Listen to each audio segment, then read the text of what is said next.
poppin' OG? Welcome back to the Mighty Max series. In this series, I take you on the journey in my main old school RuneScape account with one main goal in mind, fulfilling childhood dreams of a maxed RuneScape account. Today's episode is actually going to be a unique one.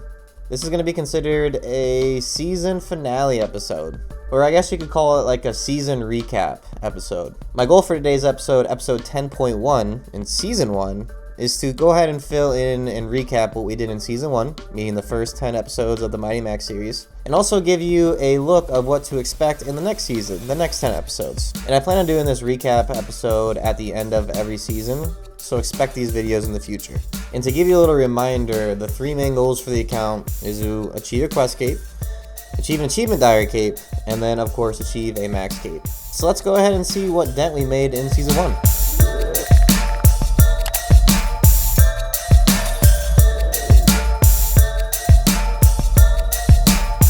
To start off with, I think the biggest achievement we've accomplished so far is getting one of the 3 capes done already, and that is a quest cape.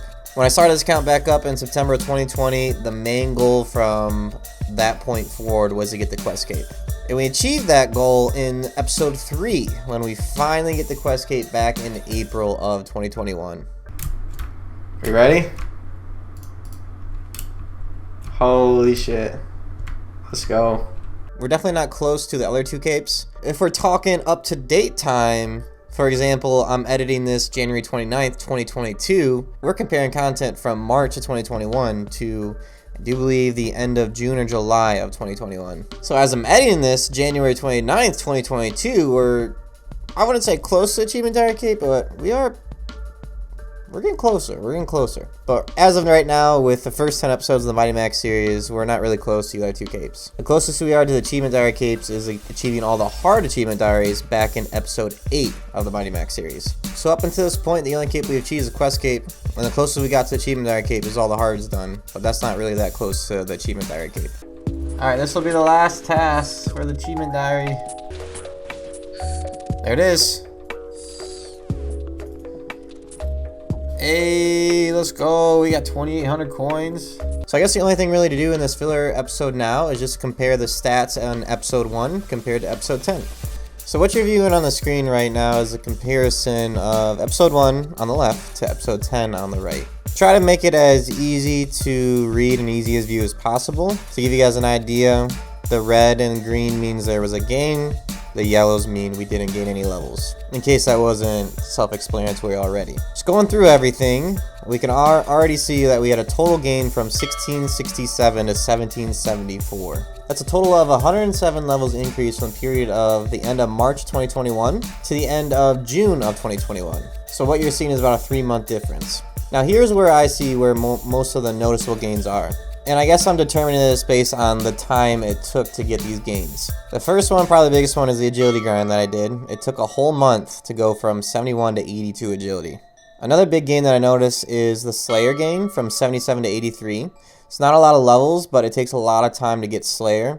And coupled with the Slayer gains are the combat gains, where I went from 82 to 88 HP, 76 to 80 attack, 80 to 85 strength, 82 all the way to 89 range, we almost hit 90 range, 71 to 72 prayer, and then 79 to 87 magic. So big combat gains with that Slayer grind as well. And then also a big passive gain that is just from doing daily tree runs. We went from 86 all the way to 93 farming. We also almost hit base 70s. The only stat that's not 70 is RuneCraft at 66. So we pretty much hit base 70s. RuneCraft doesn't count. So yeah, overall, not really too bad. And I know there's going to be a lot of people that view this video and be like, yo, you only gained that many levels in that amount of time. I'd be maxed by now. Yeah, we get it. You're cracked. It is what it is. I, on the other hand, work a full-time job and just kind of do this when I can. And this just kind of gives you a good idea of what to expect with an adult lifestyle where you have a bunch of responsibilities, etc., etc. So I'm pretty happy about this. 107 levels gained, hard achievement diaries, and a quest cape obtained. Not too bad in season 1, in my honest and most humble opinion. And season 2 gets really exciting. In the next season, I really start getting more involved with the Mighty community. I really start taking advantage of our bingo events that we hold every single month. And with these bingo events comes with a lot of PVM. So I really take a good step in the right direction with the PVM grind that is inevitable when it comes to old school RuneScape. If you need to make money, you gotta do some bossing. But to be honest with you, I'm a skiller at heart, so I've been avoiding the PVM grind and just trying to do the questscape and skilling and not really doing a lot of bossing. But season 2, we definitely take a step out of our comfort zone and start getting more involved with PVMing, and we really take some big steps towards the goal of achieving a max RuneScape account. So that's the recap for season 1 of the Mightiee Max series. I hope you enjoyed the season so far. If this is actually your first time viewing the Mightiee Max series, you guys got a little spoiler of what to expect for season 1. So make sure you go back to episode 1, watch the whole season 1, and let me know what you think of the series so far. If you haven't yet liked the video, make sure you do that. And if you're new here, make sure you sub. We post every Sunday to YouTube, and we also stream weekly over on Twitch. But alright guys, that's gonna do it for this episode. Thanks for tuning in. I'll catch you guys in the next one. Episode 1 of season 2. Peace out.